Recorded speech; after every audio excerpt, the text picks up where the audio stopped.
Harvesting, ये क्या term है हार्वेस्टिंग? हार्वेस्टिंग तो वेजिटेबल्स की होती है ना, एग्रीकल्चर में होती है। टैक्स में कैसी हार्वेस्टिंग हो रही है? तो हार्वेस्टिंग इज थोड़ा थोड़ा करके कटिंग करते चलो, थोड़ा थोड़ा करके खाना खाएंगे, right? So what is this tax harvesting? Now this is utilizing the tax free window. So as you know, 0 to 1 lakh जो होता है आपका, जो लॉन्ग टर्म कैपिटल गेन की बात हो रही है यहाँ पे, okay? So long term capital gain में क्या होता है, 0 to 1 लाख आपका टैक्स फ्री होता है, और मोर देन 1 लाख आप जो भी अर्न करते हो उस पे आपका 10% टैक्स होता है, जो अभी बढ़ा के 12.5% कर दिया है। Now the thing is, 1 lakh आपका, लेट्स से ₹1 लाख आपका शॉर्ट टर्म कैपिटल गेन हुआ इस साल में, तो उस पे तो आपको 15% भरना ही है, विच अमाउंट्स टू 15,000। ठीक है, तो वो तो आपको भरना ही है। अभी let's say, let's meet Kartik, okay? Now he bought mutual funds of 5 lakh. 5 lakh का इसने म्यूचुअल फंड्स खरीदा। अब हुआ क्या, इसने ईयर 0 में 5 लाख का म्यूचुअल फंड्स खरीदा। ईयर 1 में म्यूचुअल फंड्स की वैल्यू हो गई 5.5 लाख, ईयर 2 में 6 लाख, ईयर 3 में 6.8, ईयर 4 में 7। Now he has not touched this. बढ़ते बढ़ते mutual fund slowly and gradually बढ़ता जाता है, एंड बढ़ते बढ़ते ईयर 8 में इसकी वैल्यू हो गई 10 lakhs। Okay, now you tell me, अगर वो ईयर 8 में इसको सेल करेगा 10 lakhs में, और इस ये बोलेगा मैंने 5 लाख में खरीदा था, तो 10 लाख माइनस 5 लाख, 10 लाख माइनस 5 लाख, 5 लाख। तो जो 5 लाख बचता है, ठीक है, उसको 5 लाख पे long term capital gain tax भरनी पड़ेगी। अब 5 लाख में से उसको 1 लाख का एग्जेम्पशन मिलेगा, तो भी जो रिमेनिंग 1 लाख है, 5 लाख प्रॉफिट में से 1 लाख एग्जेम्प्ट है, बट जो रिमेनिंग 1 लाख, जो रिमेनिंग 4 लाख है, उस पे तो उसको 10% टैक्स भरना पड़ेगा। 24-25 में तो 12.5% टैक्स भरना पड़ेगा, राइट? तो अननेसेसरी उसको 40-50 thousand का टैक्स भरना पड़ा। But there is a option, ठीक है?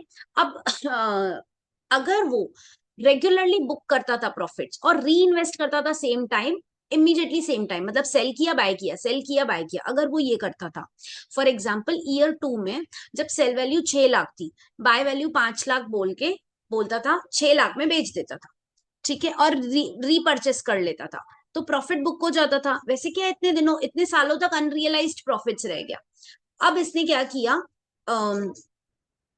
ये 5 लाख का 6 लाख, ईयर 2 में इसने बोला 6 लाख माइनस 5 लाख, तो 1 लाख पूरा का पूरा एग्जेम्प्ट, जीरो टैक्स। फिर ईयर 4 में इसने बोला 7 लाख माइनस 6 लाख, 1 लाख पूरा का पूरा exempt, again zero tax. Okay, और ऐसे करके जैसे मैंने ईयर 2 और ईयर 4 बताया, ऐसे वो if he keeps on harvesting the unrealised profits, तो कहीं पे भी उसको टैक्स भरने को आता ही नहीं था। ठीक है? अब if you ask me, is it very very logical, should everybody do it? I will say, अगर आपके पास स्टॉक्स है ना, तो स्टॉक्स पे इन चीजों को मत करो, बिकॉज स्टॉक्स बहुत स्पेक्युलेटिव है, आप नहीं प्रेडिक्ट कर सकते स्टॉक कब ऊपर जाएगा नीचे जाएगा। ठीक है, ओवरऑल मतलब एक एक स्टॉक को पकड़ के इस तरह से मत करो।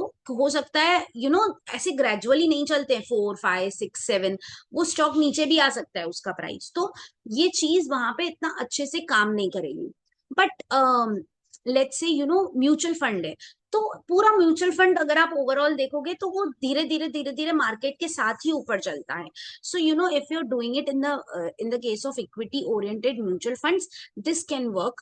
But still I will suggest कि ये बहुत ही कम इनकम अगर आपकी है, तो ही आप उसको बचा सकते हो, क्योंकि सिर्फ 1 लाख का ही है, तो कोई बहुत ज्यादा कुछ बचने वाला नहीं है।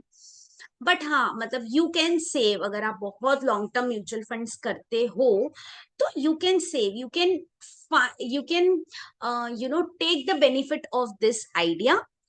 if you are smart enough, you can take the benefit, but then you have to also plan accordingly, क्योंकि there is a possibility कहीं पे थोड़ा प्लस माइनस हो जाए, so be careful, and then you can utilize this tax profit harvesting बोलते हैं इसको, right? तो प्रॉफिट्स को हार्वेस्ट करते चलो। Then there is another concept which is tax loss harvesting. उसमें क्या होता है, लेट्स से मेरा बहुत सारा लॉसेस हो गया, ठीक है, तो इस साल मैं 20 लाख मेरा गेन है, मैं गेन पे टैक्स भर रही हूँ, बट मेरे बुक्स में बहुत सारे लॉसेस भी पड़े हुए हैं। तो क्या करेंगे, वो लॉसेस जहां जहां हैं, ठीक है, स्टॉक्स पे भी ऐसा करते हैं लोग, तो वो बेच दिया मैंने, लॉसेस बुक हो गए, तो -10 लाख और +20 लाख, तो ये एडजस्ट हो गया। और वो जो लॉसेस बुक हो गए उसको मैंने रीबाय कर लिया उन स्टॉक्स को। तो ये क्या है ना, टैक्स लॉस हार्वेस्टिंग में क्या होता है, you are just postponing your tax. उसमें आपने कुछ किया नहीं, मतलब उसमें आपको कुछ बेनिफिट नहीं हुआ, आपने वो विंडो का यूज नहीं किया, आपने क्या किया, वो माइनस को इस बार एडजस्ट कर लिया। बट नेक्स्ट टाइम क्योंकि आपकी बाइंग वैल्यू बहुत कम होगी, तो नेक्स्ट ईयर आपको ह्यूज इनकम पे भरना पड़ेगा। और नेक्स्ट टाइम हो सकता है there is a possibility tax loss change हो जाए, जैसे इस बार हुए कि आपका जो long term short term capital gain का परसेंटेज है वो बढ़ा दिया, तो फिर आपको ज्यादा पे भरना पड़ेगा। तो tax loss harvesting, loss book करना, anyways you know being a stock market expert I will never suggest loss book करना और स्टॉक्स में इस तरह की छोटी मोटी ट्रांजेक्शन्स करना, because we are here to play a very big game. ये 1 लाख को इधर उधर करने के लिए नहीं है। बट हाँ, अगर आप कंसिस्टेंट म्यूचुअल फंड इन्वेस्टर हो लॉन्ग टर्म में, तो आप प्रॉफिट हार्वेस्टिंग की तरफ देख सकते हो। And the way I explain you, same to same style से आप प्रॉफिट की हार्वेस्टिंग करके बेनिफिट उठा सकते हो एंड अपनी टैक्सेस को सेव कर सकते हो।